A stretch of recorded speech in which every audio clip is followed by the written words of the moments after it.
Listo. Bueno, buenos días. Vamos a presentar, bueno, voy a presentar los temas de tumores raros de sistema nervioso en pediatría.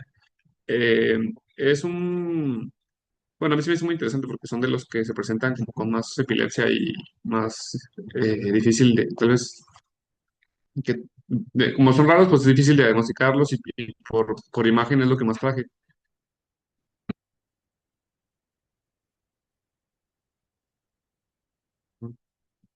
Bueno, vamos a hablar el día de hoy de meningiomas pediátricos, también los tumores neuroepiteliales disembroplásicos o el TND, así lo vamos a decir, cordomas y linfoma primario del sistema nervioso central y algo como de perlas diagnósticas para que se nos quede, porque en realidad a lo mejor vamos a ver una vez, uno al año o dos al año, depende en qué centro estemos. Y casi siempre, bueno, son escolares los niños. Bueno, esta diapositiva la traigo para que bueno, veamos que los meningiomas es un 3%. Bueno, iniciar con meningiomas y es un 3% de los tumores. Los otros tumores que voy a explicar, pues está en la parte del 8% de los otros que están ahí en la gráfica de pastel. Y pues este es el punto 4 a 4,6 de los tumores de este caso y hay dos picos de presentación, de los 2 a los 3 años y mayores de 20 años. Entonces, no hay una predilección como en el sexo y pues hay una evidencia muy limitada de lo que se presenta, bueno, del manejo que se les da en pediatría, ¿no? Casi todo está pues muy escrito en adultos, porque el meningioma, pues hablando de adultos, es el más común de los adultos, el tumor del sistema nervioso más común. Entonces, de ellos sí tienen mucho que hacer. Yo hace poco escuché de un familiar de un paciente que tiene meningiomas, entonces en adultos lo que chequé es que se reseccionan y se reseccionan y se reseccionan. Como son, se supone que de crecimiento lento, crece uno y luego el mismo crece, pero empieza a provocar convulsiones o luego le da parálisis, entonces se lo quitan. O sea, en adultos es lo que hacen, como que nomás hacen resección varias veces en la vida, pues. Pero puede ser como de en 15 años y luego otros 15 años y le quitan otra vez. O sea, como que no es un tumor que les dé más problema, pues. Em, las etiologías que se encuentran en pediatría es que hay radioterapia previa. En pacientes que se les dio radioterapia jóvenes, tal vez pueden tener un riesgo de esto. Ahorita vamos a ver en qué otras locaciones se asocia. La neurofibromatosis tipo 2 es un síndrome que es muy probable que tengan meningiomas. Cuando hablamos de este síndrome, pues es también de estos casos que no se debe de, pues, ser tan invasivo, porque son tumores que, pues, casi toda la vida van a tener. Entonces, no hay que lesionar más de lo que el tumor ya está lesionando. Eh, Síndrome de Gorlin, el síndrome de Rubinstein-Taybi y mutaciones del gen SMARCE1 en las formas familiares, que también es, pues, muy raro. Las bases moleculares de lo que más frecuente vamos a encontrar son la monosomía del cromosoma 22 y la pérdida bialélica del gen NF2 eh, y la asociación de la agresividad de lesiones del 1P y 14Q, que es lo que vamos a encontrar. Cuando encontremos un meningioma, pues no sé si ya, bueno, yo cuando pasé por la clínica siempre nos dicen buscarle neurofibromatosis en casi todos los niños pues, en tipos o sea, buscar Especialmente manchas de, meningioma. Si tiene meningioma, busque los ajá, NF2. Es muy raro el sí, meningioma. como manchas de café con leche o algún tipo de retraso, cosas así. Es, Ujú, son buscados siempre los ujú, chiquitos y si lo buscan grandes. sí. Sí. Otras cosas que también podemos encontrar es eh, que los perfiles genéticos de los adultos es muy diferente a los niños. Entonces, en los niños vamos a encontrar de lesiones del 1P y 14Q, que es lo que habíamos hablado, la de lesión del 1P, que es un marcador de agresividad tumoral y va a un mayor riesgo de recurrencia. Un patrón característico de los pacientes que tuvieron meningioma por radiación, porque tuvieron radiación, es las pérdidas del 1P y del 22Q. Y pues las mutaciones germinales de estos genes que son de los síndromes que estábamos hablando, la neurofibromatosis tipo 1, el SMARC1, BAP1 y SUFU. Y bueno, estos pacientes se presentan clínicamente depende de la localización, pero lo más probable es que estén o en la corteza, en la parte frontal, o en la base del cráneo. Entonces, van a presentarse pues con crisis convulsivas, hipertensión intracraneana y déficit focal de esa parte. O sea, si está en la corteza, a lo mejor una hemiparesia del lado contrario, o si está en la base del cráneo con hipertensión intracraneana, con cefalea, Y entonces también hay presentaciones de la espina dorsal que en pediatría dicen esta bibliografía de hasta 13 a 16%. Hay otras bibliografías que dicen todavía menos, por eso el numerito aquí está bien chiquito, pero la verdad es que es hasta el 13%. Eh, Se presentan más de manera en encéfalo. Las presentaciones de las presentaciones espinales presenta lumbalgia, neuropatía, debilidad funcional y tal vez de disfunción vesical y compresión de la médula pues progresivamente. Vamos a ver entonces las imágenes, cómo se ve un meningioma. Reportaba en la bibliografía que tienen un signo que es, no sé si siempre se presenta, pero que se ve en este tipo de tumores, una colita que se llama cola dural. Sí, sí. En las dos partes de la... Aquí tengo la parte. Te puede ayudar a distinguirlo de otro tema. Ujú. Esa colita que se marca con las flechitas. Ujú. Cola dural. Y se ve un hipointenso en T1, hiperintenso en T2 y tiene un realce homogéneo, como se ve aquí. Bueno, aquí se ve, no se ve tan homogéneo, pero hay otras tomografías. Y, eh, y bueno, en pediatrías, a diferencia que con los adultos, es que son más quísticos y más grandes que en los adultos. A veces en los adultos van a ver nomás una bolita ahí. Creo que la siguiente tomografía, esta es de un adulto y se ve así pequeño. Pero el realce homogéneo es como en resonancia que se ve todo así. Y hay calcificaciones que son frecuentes, que se ven pues, cuando no tiene el contraste, pero sí. Hiperostosis es una palabra que no había escuchado, pero se refiere a que cuando están tocando el tumor, el hueso, el mismo periósteo se inflama, como que también el hueso al lado del meningioma se ve así grueso. Entonces eso es hiperestosis. Em, bueno, este es un... Los de la base del cráneo cuestan un montón de Sí. trabajo. Eso sí cuesta mucho trabajo hacer el diagnóstico, qué bueno que les traes ahí. Ajá, pues sí, es de base de cráneo y además lo que se ve con ellos es que es homogéneo en el contraste, o sea, se ve como si fuera todo así blanco, como si fuera un hueso al lado del hueso. Los Y, anteriores como quiera, pero los de la base del cráneo más de una vez se confunden bastante. ujú. este, y pues bueno, no sé si alguna duda que tengan, pero vamos a... Ujú. Entonces, ¿cómo verías o qué tipo de, qué tres tumores te tienen que llamar mucho la atención al niño de NF2? Meningioma es uno, el otro, Sí, bueno, aprovechando que ya estás tocando el síndrome sí, bueno, entonces, como tal. mm, Meningioma va a ser un tic y aparece cierto grupo de edad, pero hay otros. es que era uno venido, creo, Bueno, hablando de la NF2, mm, como lo mencionaste al inicio, a lo mejor ujú. al inicio lo tenía ni me acuerdo muy bien la diapositiva, No, estaba escuchando. no los tengo. Pero intracraneales también tienen otros, ¿verdad? Son Sí, intestinal, intestinales. ajá, y de toma 3. Uy, ok, creo que es... Meningiomas, Porque tufanoma, no. y los y los ependimomas de la médula espinal. Ok, Y venimos aparecen a... en diferentes etapas. Nos dijiste muy bien, esos son niños que aunque no lo detectes un tumor, lo tienes que seguir toda su vida porque van a presentar en un punto cualquiera de las lesiones. Entonces, sí, Ok, sí, Schwannoma y ependimomas. Y pues sí, no se parecen entre los otros, ¿verdad? Porque si fuera un epidemia se ve diferente a este. Pero sí, igual, y la localización la es localización. diferente. Ujú. De estos tumores meningiomas son de grado 1 de la OMS del desarrollo, o sea, son crecimiento lento. Y también los hay esporádicos, ¿no? Ujú, ujú. Entonces, los subtipos más comunes son meningiotelial y fibroblástico, y los más raros son anaplásico y atípicos. Y los que se presentan en pediatría normalmente son de grado 1 en un 78%, y, y casi siempre se presentan en una etapa, bueno, prepuberal o bueno, si es de la edad de los 2 a 3, si es pequeños, o si no, ya después de los 20 años, Ujú. pero son casi siempre crecimiento lento. Y para inmunohistoquímica, al tumor se le hacen estudios de inmunohistoquímica. El más común que tiene es este que está en rojo, somatostatina de receptor 2A, que es el que es específico de un meningioma. Y los demás, como el antígeno de membrana epitelial, vimentina y receptor de progesterona, bueno, no sé, vimentina y antígeno de membrana epitelial los hemos escuchado en otros tumores. No sé, no sé, por ejemplo, Ujú. no, no sabría cuál es. Ujú. Y entonces el somatostatina receptor 2A es el que es, o el SSTR2A es el que es más común. Entre otros es la receptor progesterona y la claudina. El tratamiento en esos pacientes es que se debe reseccionar completo. Es el tratamiento estándar de los pacientes que están sintomáticos. Como les digo, casi siempre son pacientes con epilepsia o que tienen eh, hipertensión intracranial, entonces se debe retirar lo más que se pueda o en completo.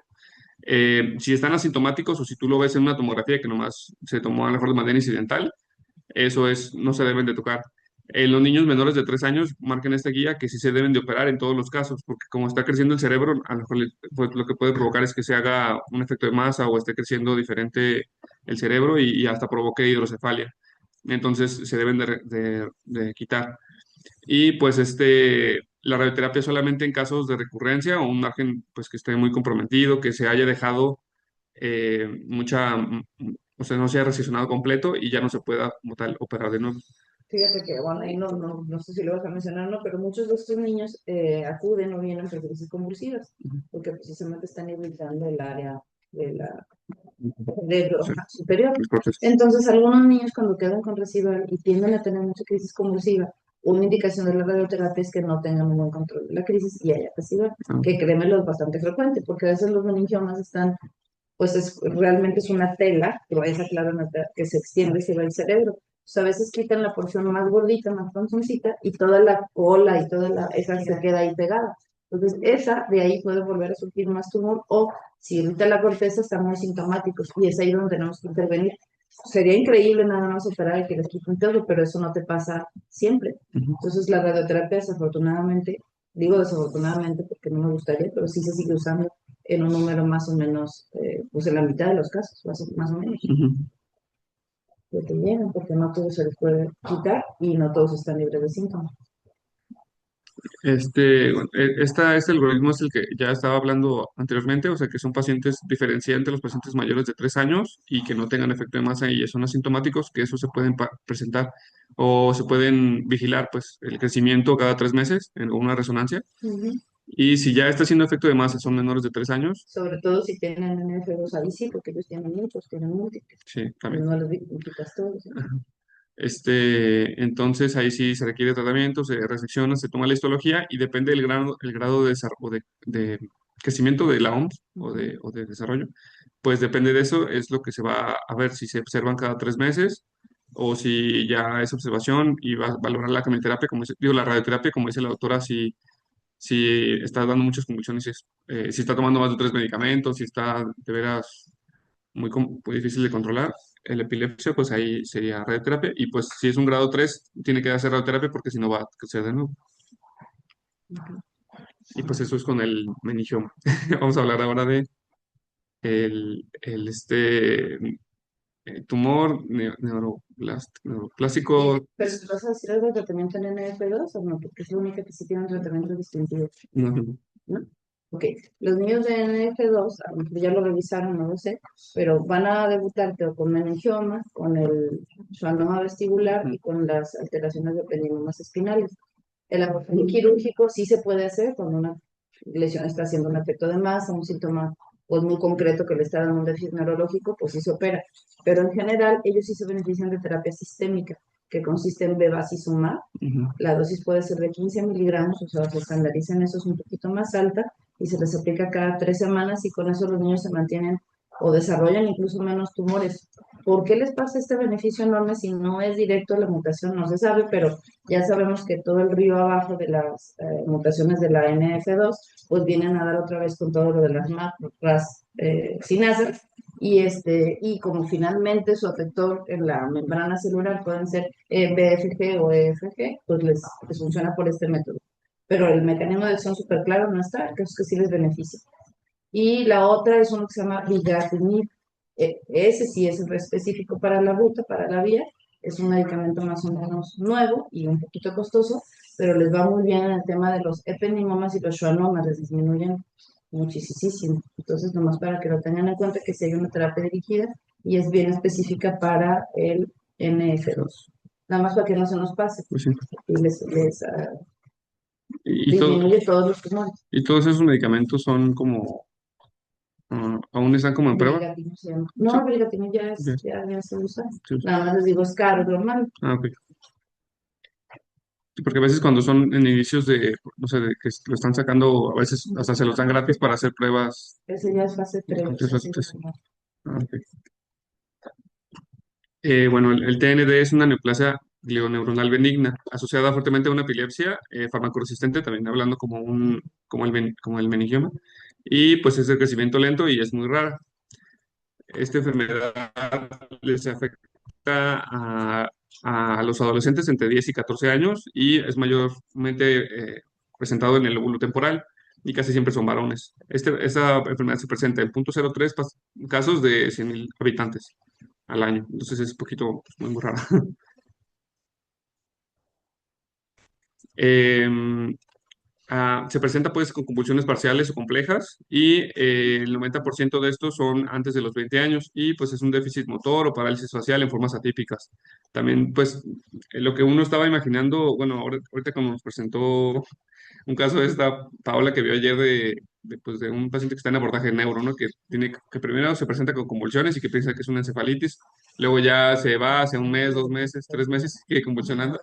A veces es difícil abordar este tipo de casos, entonces muchas veces es pensar en todo lo que uno puede imaginarse. Si en algún caso tienen un paciente así que les llega convulsionando, ya tienes. ¿Quién iba a pensar que un hematólogo iba a ver eso? Sí, Con mi historia familiar, sí. digo, maligna.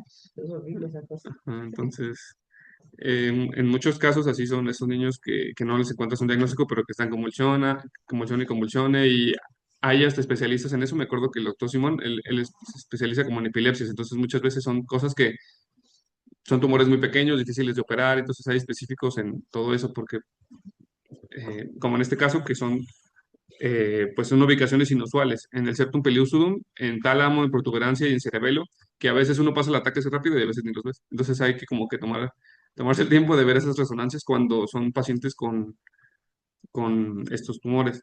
Eh, Como son síntomas crónicos, el mejor estudio para esto es una resonancia como en la mano. En casi todas las lesiones del sistema nervioso central. Y las ubicaciones, como les digo, septum pellucidum, tálamo y protuberancia y el cerebelo. Vamos a ver que son quistes lobulados bien definidos, hipotensos en T1, hipertensos en T2, y en ausencia de edema o efecto de masa. Eso también es muy específico, como que si ya se hubiera acomodado el cerebro a esa lesión, como si fuera algo más de ahí del cerebro. Pero ahorita nos vas a hablar de su histogénesis y ahí vamos a ver por qué. Y y también hablando del FLAIR o la secuencia FLAIR, es que es un signo de anillo que está como si fuera como el anillo no me acuerdo, como cuando ves el Señor de los Anillos, que se pinta así rojo, que es como si fuera un círculo o algo así. La pared de la lesión se ve totalmente este, hiper intensa, como en esta imagen de la derecha. Y en esta imagen que están las seis, es el mismo paciente y están viendo diferentes tiempos. O sea, el A, B y C son antes de darle tratamiento y luego ya es cuando se encoge, aquí en la E.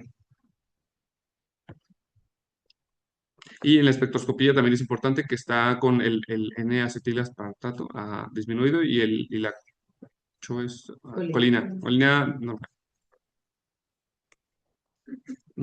Bueno, la histología hay tipo simple, complejo y otros que son nodular, solitario, el multinodular y difuso. Estos son, pues, ¿cómo se dice? Perfecto. Ajá, el aspecto son neurofilamentos y son neuronas flotantes en una matriz mucinosa. Lo que yo entendí de esto es que son como en estas lesiones, o sea, neuronas flotantes son como esos puntitos negros y la matriz mucinosa es como si fueran fibras de mucosas y se ven así, pues. Ya cuando es difuso, pues se parece que está totalmente pues anaplásico, pero se ve muy Ujú. específico cuando lo ves así en esta parte.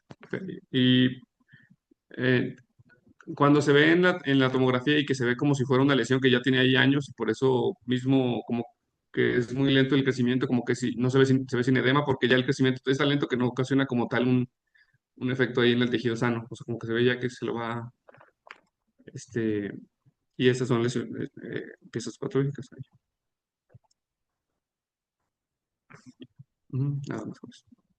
Y pues en el tratamiento son Lo que pasa es que Sí, no hacen casi edema porque forman realmente parte del cerebro, ajá, esos sí, tumores. De hecho, hay un límite muy delgado en lo que es la malformación cerebral como tal, como malignidad. Hay un artículo muy bonito que leí hace tiempo que habla de eso. Dice, hay un borderline entre las displasias o heterotopias cerebrales con la malignidad. Este vendría a ser el último grado de esa heterotopia. ujú, Por eso mismo no hacen o no forman el edema porque forman parte del mismo cerebro, ujú, pero es un cerebro que está desacomodado. La sustancia gris se va hacia el lado blanco y el blanco se va hacia el lado gris y hacen como pelotitas. Por eso lo ven nadando así. ujú. Y por eso el síntoma, estos se presentan siempre en áreas donde hay corteza, no se presentan en En áreas donde cortes. no hay corteza, y áreas selectivamente muy, que dan crisis convulsivas. ¿Y por qué dan crisis convulsivas? Porque está volteada la sustancia blanca y la grisecita. De hecho, no se sabe si ya al ratito va a acabar siendo no tanto un tumor, sino una displasia 4 cerebral, Ajá, ok. ¿verdad? Porque es lento el crecimiento que parece, ajá, como una displasia. Exacto, así Ok. es. Por eso es la génesis. La verdad es que no tengo idea de que haya algo sí genético No, específico, en este no. pero sí, sí sabemos que es un grado de displasia y más adelante cuando sepamos un poco más sobre la vida, ahí sí, vamos a saber más, pero ese es por lo que no hacen. Ujú. Son, pues ya sabes, bien bonitos, porque cómo se tratan. Sí, solamente resección. Y ya se Y curan. si no se resecciona completo, pues se tiene que volver a operar hasta que se reseccione, porque si hay recurrencia, si se queda un residual, pues ahí, con el tiempo, porque también es de crecimiento lento. Pero si se tocan, es como la mayoría de los tumores, si las tocas, pues presente VEPA. Entonces no radio, no No eso no sé qué. radioactivo. Ujú.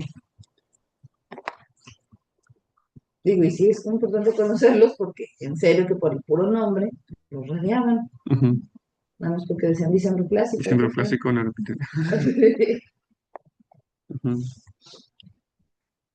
Bueno, ahora vamos a hablar de cordomas. Los cordomas son tumores de restos notocortales o de la notocorda y es extremadamente raro, también 5% de los casos son pediátricos y el crecimiento es lento pero localmente muy agresivo y es una alta recurrencia locorregional, o sea, si no se saca, o sea, si se deja un residual. Este también dicen que es un caso por cada millón al año y 350 casos anuales en Estados Unidos y predomina en la base del cráneo o que se llama clivus, que es en la parte anterior de, ¿cómo así? Anterior del agujero sí.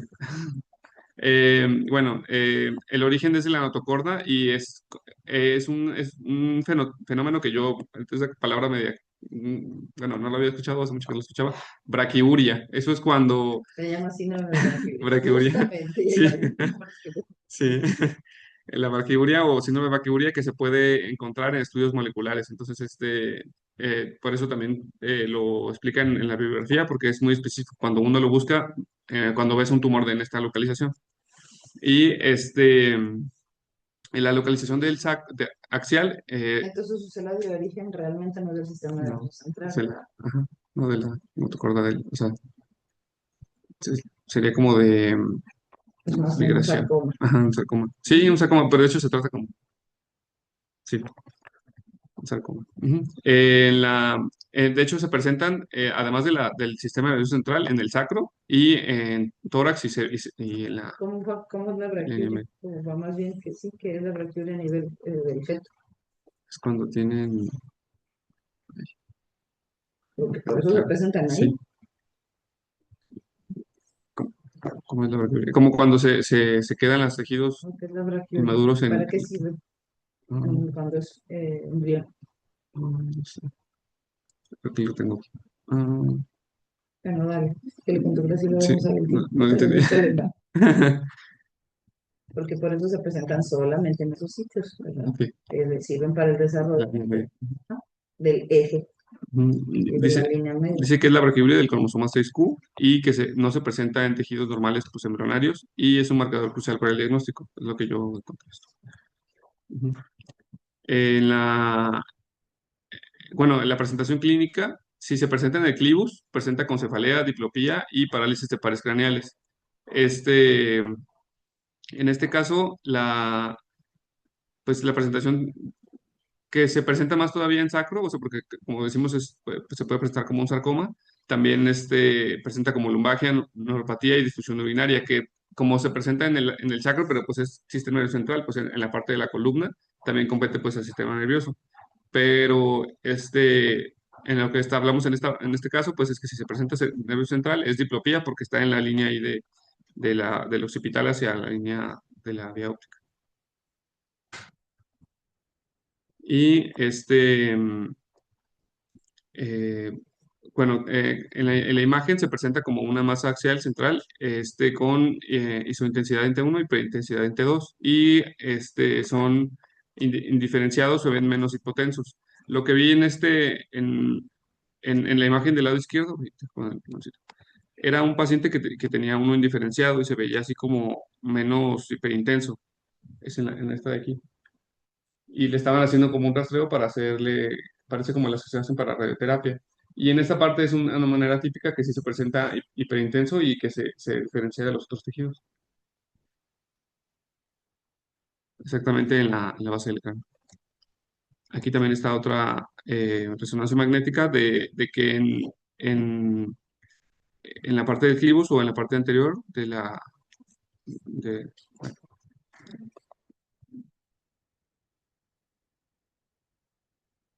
y bueno, en la patología se presenta de tres tipos: convencional, pobremente diferenciado e indiferenciado. Eh, la más común es que es un tipo convencional y que son fisalíferas y clásicas, y el más típico en los niños es el de pobremente diferenciado, que a veces lo que pasa con eso es que pues, responden menos a tratamiento. En el tratamiento me llamó la atención que dan más dosis de radioterapia de la que normalmente están dando en sistema nervioso central y que ellos recomiendan mucho los protones porque pues es menos efectos secundarios. Se dan 70-78 grays. Entonces, O sea, es radioresistente, ¿no? sí, es radioresistente. Ok, es bastante Ajá, resistente. Entonces, tiene que ser una radioterapia sí. alternativa. Es muy difícil darles ellos radioterapia, Ujú, porque tienen que ser una radioterapia o de carbono o de protón. Es muy difícil. ujú, Prácticamente no la hay. Entonces, tienen un desenlace muy pobre ujú. con la radioterapia convencional, aunque se les des hiperfraccionada y MRT. En un artículo que vi de este caso, solamente eran 6 pacientes pues, de edad típica, a lo mejor unos escolares, y que de esos 6 pacientes que vieron esa, solamente cuatro sobrevivieron y se les dio el manejo con ifosfamide, topócido, y además se les dio radioterapia, que pues en ellos tenían protones y de todas formas tuvieron, que no, unos decían que uno que falleció no pudo soportar la quimio, otro que la radioterapia también no pudo, o sea, como que son difícil el tratamiento, y además son de que no solamente son pocos ciclos, son 6 a 10 ciclos de quimioterapia de ifosfamida y etoposide y son a 100 miligramos el etoposide y la De hecho, son ifosfamida. muy poco quimiosensibles, ¿eh? Digo, esas son reportes de caso, Sí, pero no es un tratamiento estandarizado. sí, no había otro que nomás era un caso y que le habían dado vincristina y, bueno, como si fuera un sarcoma. Y entonces no, sí, dicen que él sí respondió, pero pues nomás tenía Ah, un caso. sí. Ajá. Entonces, sí, en el tratamiento sí, pues había muy pocos, Es sí, quirúrgico. sí, El quirúrgico y problema es que la que se opera. cirugía es bastante difícil Sí, de de conseguir. llegar ahí, ¿no? Sí. Ajá. Pero sí se están desarrollando terapias blanco que van para la braquiuria. Esas sí están en Ah, sí, eso desarrollo, no lo son vi. moléculas en desarrollo, porque hay otros tumores que también dependen de la braquiuria, que generalmente son tumores óseos, de hueso, de intermedio de la Sí, de los condromas ya no tengo más. ajá, del sarcoma, que se pueden presentar en esos sitios y a veces se confunde bastante esta patología. La verdad, nos los mandan a nosotros, aunque siento que no los deberíamos de ver nosotros, pero como si nos mandan de esos también 1 o 2 al año, pues es bueno mejor Sí, verlo, porque finalmente va a requerir a nosotros cómo tratarlos de hacer. sí. Ahora, pues del linfoma primario del sistema nervioso central, está altamente raro también, que también es raro en adultos y más, pues, más en niños, pero se asocia a inmunodeficiencias y a virus de Epstein-Barr. Lo que me estaba imaginando es que a lo mejor hay en otros lugares donde hay más Epstein-Barr que aquí, bueno, que también es común aquí, pero en África, esos lugares donde se descubrió ahí el virus, tal vez puede presentarse más comúnmente. Eh, Se presenta en 1,5% de los casos, son menores de 19 años y son 15 casos al año en Estados Unidos.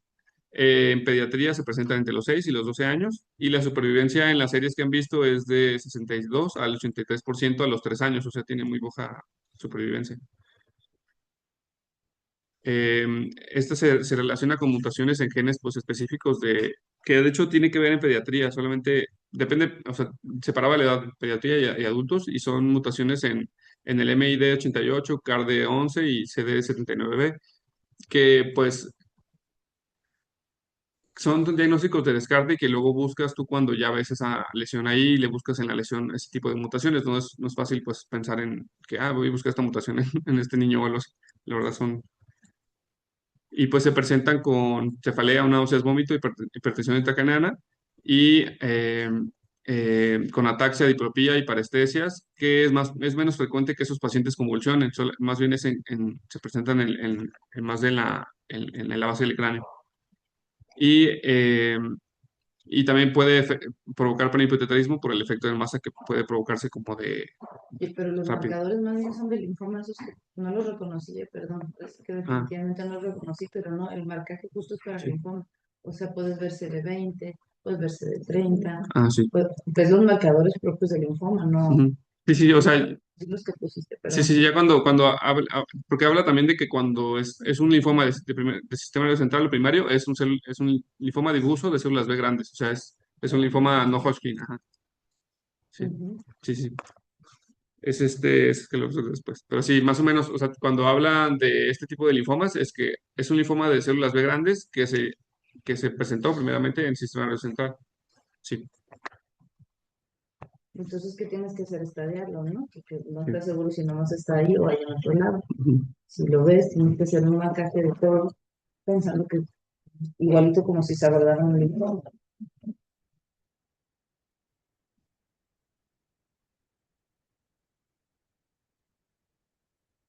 Mira, de hecho, justo nos van a derivar un niño de Zacatecas que tiene sospecha de linfoma. Ahorita les voy a enseñar la señal. Casi siempre, o en estos casos, es una lesión única, a veces es múltiple y se presenta en la región frontoparietal o en el cerebelo.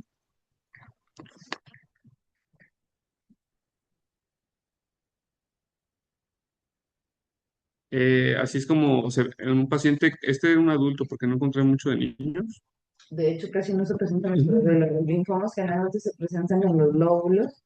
Ujú, Son masas que crecen muy, muy rápido, lo que los distingue de otros tumores. ujú, Hacen bastante edema, hacen bastante necrosis.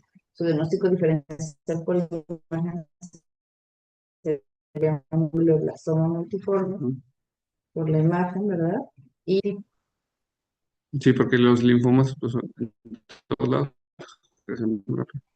o que esté asociado a alguna inmunodeficiencia. Una muy buena historia clínica donde tú piensas, bueno, si esto sí, pues no, ni siquiera el glioblastoma es tan rápido, ¿no? Haces tu historia clínica, ves si tiene o no, o estudias inmunodeficiencia, y es como ya lo puedes diagnosticar un poquito más fácil.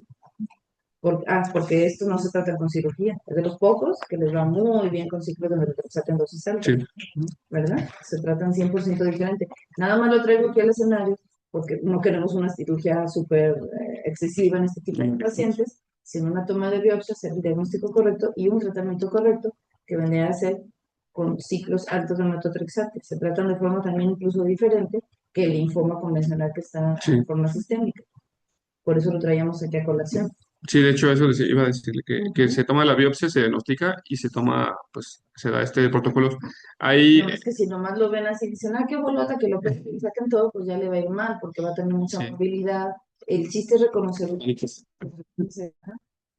sí, casi siempre Esa es pasa la eso con los parte, ¿no? linfomas, ¿verdad? Que ven. Sí, y no están en la fosa posterior por lo general, digo, sí pueden ser, pero generalmente son supratentoriales, de crecimiento muy, muy expansivo, con una gran zona de desmielinización, pacientes que generalmente van a ser adolescentes, Sí, y se con. toman muy rápido.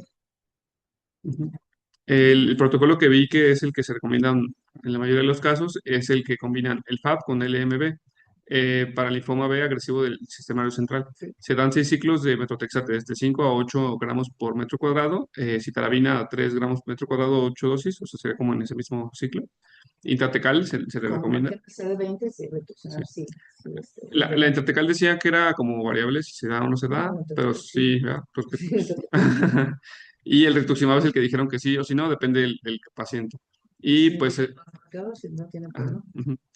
Y si hay si se da este tratamiento, hay una sobrevida hasta el 82% en países Entonces no es mala, ¿no? no es mala, no, tratado bien, está bien Sí, tratado mal, por sí, eso lo es que malo. sí se pueden morir hasta en la pura cirugía, porque sería Sí, muy, se lo muy, sacan. pues le quitas medio cerebro, Sí. no sé, porque esos pasan en la línea media, hacen mucho edema, o sea, Y también de los ciclos, encontré que a veces es variable, depende del criterio que se, que se tiene el médico, que a veces puedes dar de 5 ciclos, depende del protocolo, o hasta 6 o 4 o 6, depende del esquema que usas. Y pues esta sobrevida de hasta 92% a 3 años en pacientes inmunocompetentes, pero para que sean inmunocompetentes, pues es más raro. Y y no se les olvide lo de que hay que estudiarlo, hay que hacerle sí, todo, ¿verdad? del linfoma. Cada hora, cada momento, revisar muy bien, incluso médula ósea, todo porque puede ser, y se pueden confundir hasta con infiltraciones leucémicas, ¿eh? Ujú. Que no se, acuérdense que no es tan común como las mieloides que inician con nada más la afectación del órgano extramedular, pero sí se puede presentar en algunos leucemias que tengan este desvío. Ok.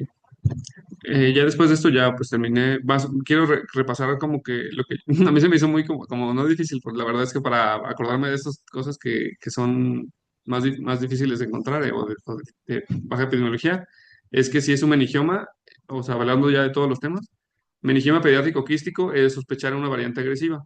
El TND es un paciente epiléptico sin lesión o con la lesión sin edema alrededor y pues entonces vamos a hablar de este tumor de epilepsia y un tumor que no tenga como un edema perilesional, entonces es un TND. Si hay precaguria positiva, o sea, es un paciente con precaguria, es un condroma, y si es puede ser también en pacientes que son con inmunosupresión, pensar en un absceso cuando piensas en un linfoma. Entonces, si tiene todos los datos como de que no tiene fiebre o el paciente o es una aparición muy abrupta, como dijo la otra, pues es un linfoma, no es un absceso. Los abscesos ahí se quedan pues, más tiempo. O tienen infecciones de algún lado vino, ¿no? Para hacer absceso.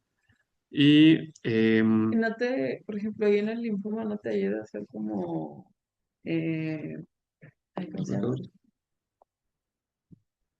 ¿Cómo se llama esa cosa? No, ¿Para qué? para el pico de lípidos de una la Sí, también, espectroscopía. claro, pues, opio. sí te ayuda. Eso no se utiliza como cualquier tumor del sistema nervioso central. Como deja de haber neurona, va a haber un consumo muy importante de N-acetilespaltato, va a haber una actividad metabólica muy elevada, sobre todo en estos. Pues imagínate el piconón de colite que van a tener, pues ya estratosférico, eso sería muy, porque aplica para cualquier tipo de tumor. Donde son más confusos son cuando ya hay necrosis, radioterapia, o es un tumor de un crecimiento más intermedio, que puede haber mucho líquido y todo eso. Ahí ya. No, de nada, gracias por la pregunta, es muy buena. Ujú. Sí, pues que son casos así difíciles que... Y también, como en o sea, presenté casos para yo acordarme. En un niño de 12 años que tiene crisis convulsivas, le tomas una resonancia y en el FLAIR se ve un anillo sin edema, pues es hablando de un TND, ¿sí? Y también en otro caso es un adolescente con diplopía o masas en el clivus o cerca del clivus. Si se ve la resonancia en T2 hiperintensa y una barquiguria positiva, es un condroma. Y pues es lo que más o menos me quedó, porque lo de la barquiuria no lo puse, si quieres por internet, ya tenemos esa imagen, porque no me quedó clara No, vas a la que tener dice. que estudiarlo de tarea, Sí, que era lo más interesante de eso. Y sobre todo que ya se están desarrollando, porque les va muy mal a estos pobres, sean adultos o sean niños, si no tienen una resección buena por neurocirugía. Y la verdad es que de los que me han mandado, ningún solo ha tenido una resección completa. Les va medio mal. Los tenemos que radiar con lo que tenemos, desafortunadamente, ni hay protonio ni hay carbono. Y pues sí, la verdad es que son muy quimio resistentes también y a veces nada más hacen neutropenes. Hay terapias blanco dirigidas a la braquiuria o que se acercan a la braquiuria. Ellos, ay, se me olvidó ahorita, anti-BCRL, ay, ¿cómo se llaman? Hay muchos medicamentos. Imatinib, ajá. El imatinib, hay varios. también se les daba a los... Eso es lo que me tenías que decir tú. Pero decía que no tenía. Y de ahí fue cuando dijeron, no, no, vamos haciendo algo más específico, inhibidores propios de la braquiura que ya están desarrollándose, porque como dijimos, no nomás dan estos tumores, también dan otros tumores como los ciertos sarcomas sinoviales, etcétera, que pueden ayudarse también con este tratamiento. Ujú. Bruno, yo creo que está bien en general el esquema, pero sí faltaron más imágenes, hablar un poquito más de histopatología, hablar un poquito más de la génesis de los tumores. Por ejemplo, ahí podrías haber puesto las displasias de cerebro, todas las que existen, hablando, por ejemplo, del disentroplásico, acá un poquito más de qué es la braquiuria. En los cordomas ser más específico en NF2, que es lo que queremos hacer el énfasis, que sea así como se trata, porque veníamos un poquito de tratamiento específico para ellos. Sí. Entonces digo, en general para aprovechar más el curso, porque es un curso de un nivel más alto que de pediatría general. Sí. Digo, para pediatría general está excelente y sobrado, pero ya para onco creo que sí le falta un poco más de profundidad al tema. Me imagino que de todas maneras leyeron, ¿verdad? Todo el mundo, pero si tienen dudas, es buen momento de revisar. Algo que hayan revisado, tengan duda o no hayamos dicho aquí. Rosy, tú estás conmigo ahora, ¿verdad? ¿O no? Oye, Hoy sí. Ah, qué bueno, porque ¿qué crees que nos van a mandar un niño de Zacatecas con una sospecha de linfoma Ah, del ok. sistema nervioso central versus glioblastoma? Entonces, para abordarlo, justo ver si tiene en la historia algo o no de inmunodeficiencia, coincide que es varón, adolescente, de una masa enorme que sobrepasa la línea media. Ahorita les paso las imágenes para que vean que, digo, no sabemos, esto está en abordaje, ¿verdad? Pero tiene una masa muy grande. Ay, es que está súper rápido, pero sí, tiene que verlo así. Lo va a recibir neurocirugía primero y nosotros, aquí en piso.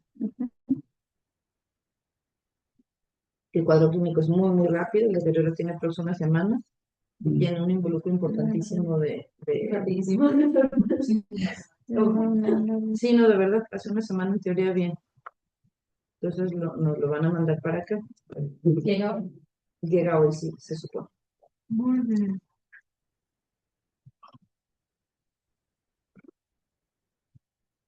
Que nos pone la doctora Imelda. Es que de Zacatecas nos lo mandan casi siempre directos para acá los pacientes.